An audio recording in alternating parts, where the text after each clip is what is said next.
तर महाराष्ट्रामध्ये आज रोजी ओबीसीचं आरक्षण संपलेलं आहे असं आम्ही म्हणतोय. मुळात महाराष्ट्रामधले सर्व मंत्री, मुख्यमंत्री, उपमुख्यमंत्री, विरोधी पक्षनेते, आमदार, खासदार या सगळ्यांचं म्हणणं असं आहे की ओबीसी आरक्षणाला धक्का न लावता आता आमचं मुख्यमंत्री महोदयांना एक विनंती आहे की ओबीसी आरक्षणाला धक्का लागलाय का नाही लागलाय तेवढं तुम्ही आम्हाला पुढे येऊन सांगितलं पाहिजे. कारण आमचा दावा आहे की ओबीसीचं आरक्षण आज रोजी संपलेलं आहे.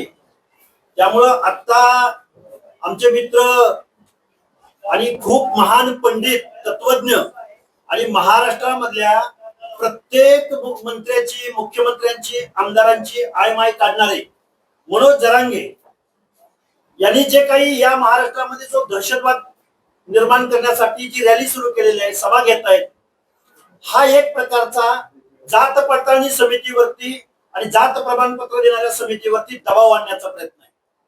मनोज जरांगे हे महाराष्ट्राला दाखवून देत आहेत की मी महसूल मंत्र्याला गिनत नाही, मी मुख्यमंत्र्याला मोजत नाही, मी उपमुख्यमंत्र्याला मोजत नाही, मी तुम्हाला बघून घेईन. ही जी भाषा महाराष्ट्रामध्ये चाललेली आहे ही भाषा दहशतवादाची भाषा आहे.